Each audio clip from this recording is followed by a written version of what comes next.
Hey everybody, this is Mr. Storm and welcome back to part 3 in this series. We are going to be making this, we're in the middle of making this game. Now, really quick, some housekeeping before I move on. In the last video, the last thing I tried to do didn't actually work, and I realized why. It was because we set up these cool boundaries here, but I didn't actually attach my boundary script to the boundary object. So let me go ahead and do that, to the borders object, I mean. So now that script is attached. Now if I play the game, I should get the functionality I'm looking for. Let's give it a second. All right, so I can grab here, I can launch my bird, and as soon as it leaves the boundary, I get another bird that pulls up. Okay, perfect. Beautiful. All right. And I think what I'm going to do, yeah, I'll keep that top boundary. That's fine. We want to keep that. Okay, so now everything's working. Everything's working perfectly fine. But there is one problem though. And mainly it's a small problem, but it's a big problem to me. If I shoot my bird at the ground, I want it to kind of explode in a cool feather, like an explosion of feathers. I want it to look like something actually happened, right? Now, in order to make that happen, I have this cool particle effect here called feathers that I've built that looks really good, but we need to write a script to make it happen. So what I'm going to do is I am going to create a new script, and I'm going to call this create C# script. I'm going to call this collision spawn once. Collision spawn once. And this is going to be a script that handles all the things that I want to just happen one time once they collide, right? Collision spawn once. And I want to add this to my bird prefab. So I'm going to make sure my bird prefab is open here. Open here. There we go. There's my bird prefab. And I want to grab this and drag it over and just drop it in there somewhere. Okay. Collision spawn once. Beautiful. I'm going to open up the script so we can get started and write it. Okay. Alrighty. Give it a second for my encoding to catch up. There we go. All right. I'm going to clean up these brackets a bit. Alrighty. Now, the thing is, we don't really need a start or an update method. Those we can get rid of. What I do need, though, is I need a public reference to the game object of the effect that we're going to use, right? We want to fire off that feathers effect once, right? So we need a reference to that game object. And we're going to create a void on collision enter 2D. And we'll call this collision 2D other. Alrighty. And what we need to do is just instantiate. Remember, we did that before with the birds. We need to instantiate this effect, and we're going to set transform dot position quaternion dot identity, just like we did before. This is basically saying I want to instantiate this effect here, which is this guy up here, and I want it to maintain its transform position and quaternion, its rotation. And then I want to destroy the script. Destroy this, because I want this script to only fire once, and I want it to go away after it's already fired. Okay, so let's save this real quick. Save all. And let's go back to our, oh, I'm still in the middle of play mode. Why is it playing? Okay. Anyway, so I have my collision spawn once. Beautiful. Let's go to my bird prefab here, because that's where my script is attached. All right. And let's make sure. Okay, so this effect here, the effect we're going to attach is this feathers effect. We're going to grab that and bring it all the way over. Now let's test it out. What should happen is when I shoot this at the ground, when the bird hits the ground, there should be a big old fluff of feathers, and then it should never fire off again. So let's try it. That didn't work. Well, something happened. Oh, there we go. That was weird that it didn't happen the first time. So yeah, my feathers showed up. So now I have this cool, nice explosion of feathers when I hit something. Beautiful. Easy, easy, easy stuff. All right.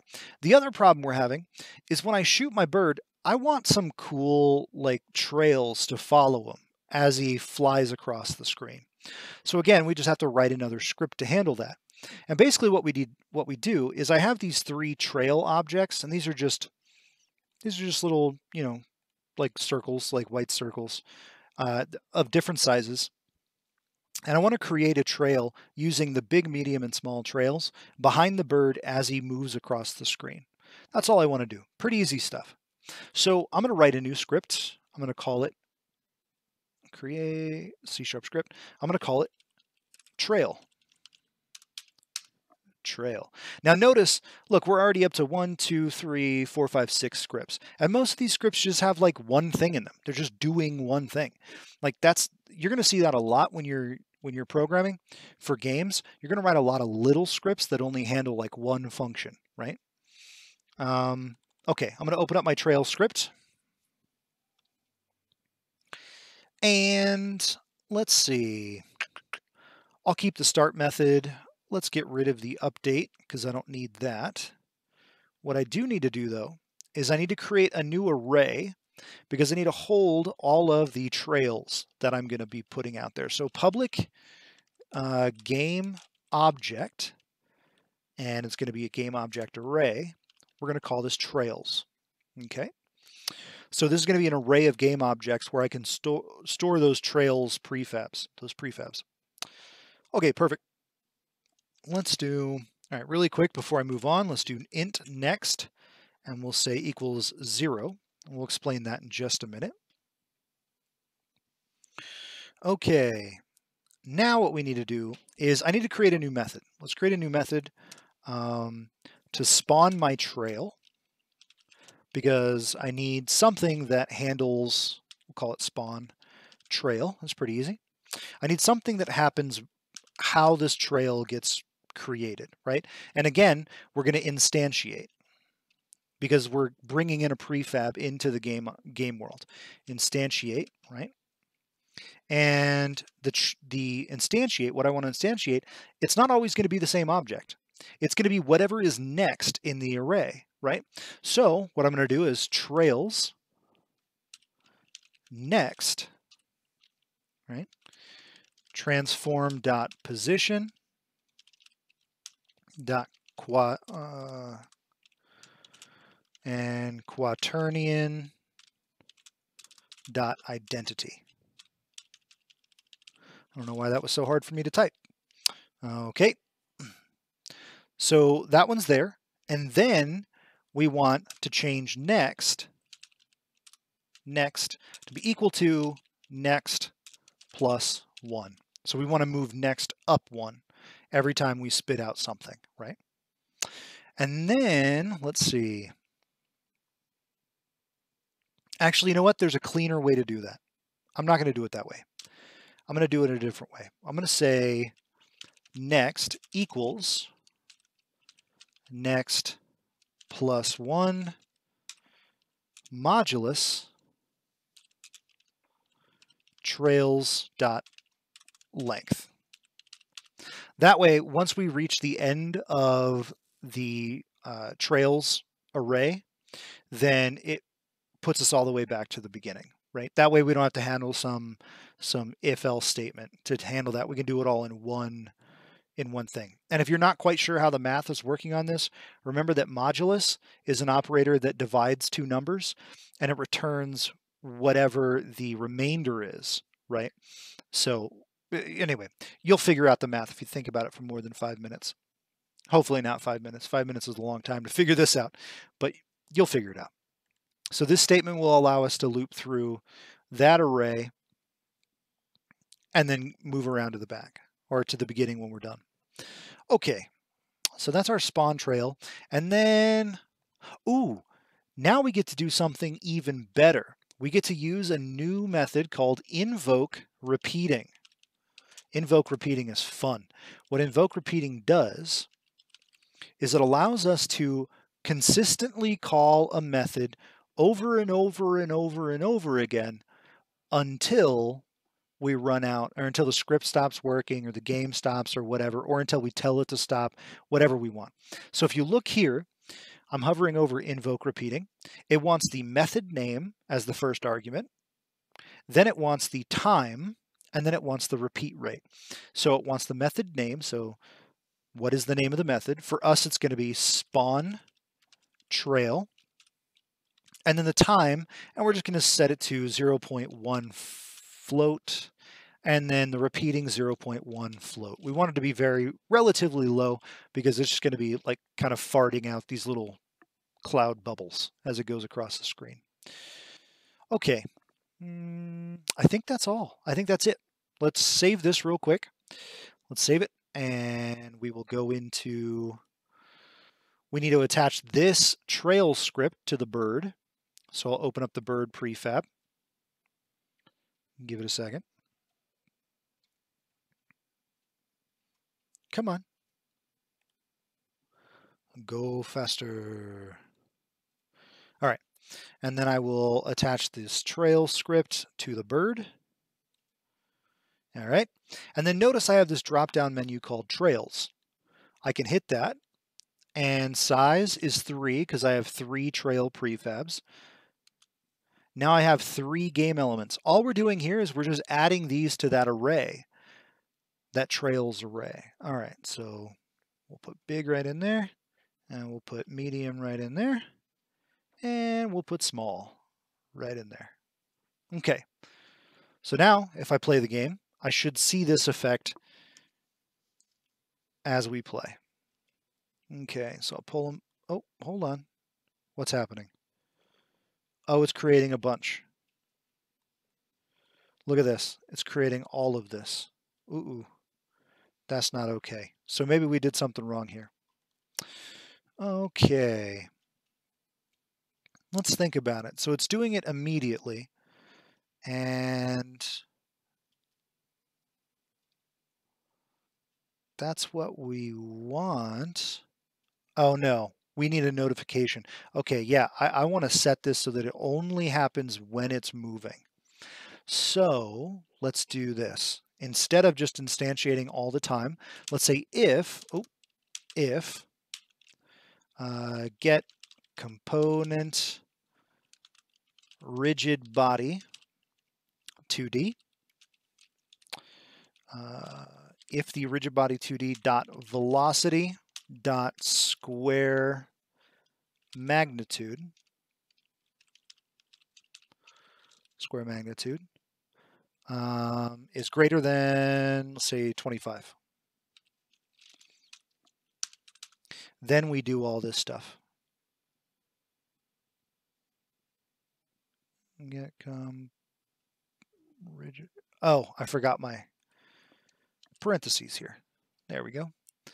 Then we'll do this. We'll grab this stuff, copy, and we'll paste it right in there. And get rid of it from here. Okay. Yeah, I just forgot to do that. Because, yeah, we don't want this thing to be firing off these little fart clouds all the time, only if we're moving faster than, let's say, 25, right? So we don't want to worry about it happening all the time. So that was my mistake. Let's go back in, and hopefully it works better now. Hopefully it actually does what it's supposed to do. It was working pretty well. If you saw over here last time I tried to run it, it was spawning a ton of these cloud things here.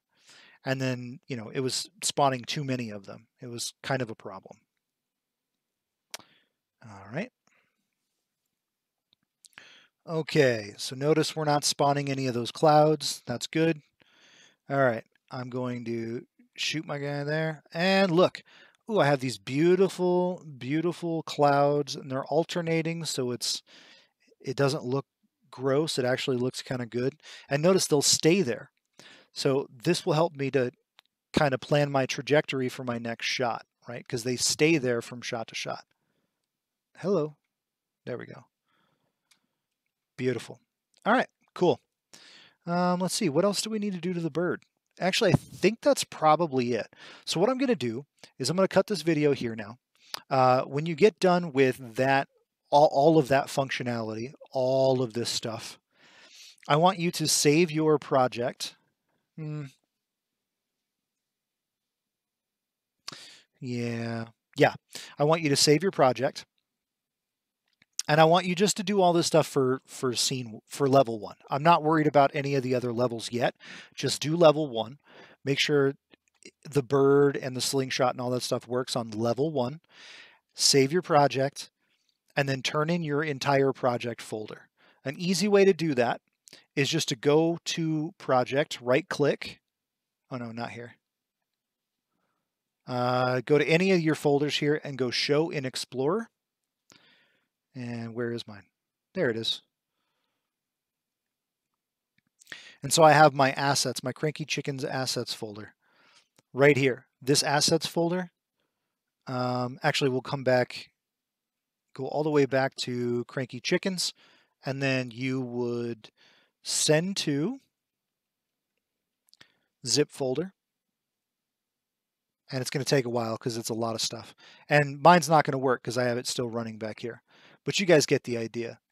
Send me your whole Cranky Chickens project folder, because what I want to do is I want to test all of your functionality as it stands to this point. What I need is on level 1, I need, first of all, to be able to move around from level to level by clicking buttons. But I also need to be able to launch your chicken into the air. I need to see the trails. I need to see the explosion of feathers when it hits the ground. I need them to delete once they hit the edge, all that stuff. Because if you can't get that functionality down, then we're not going to be able to finish building the rest of the game. So get all that ready, and then when you're done, submit your project folder, and I will see you next time.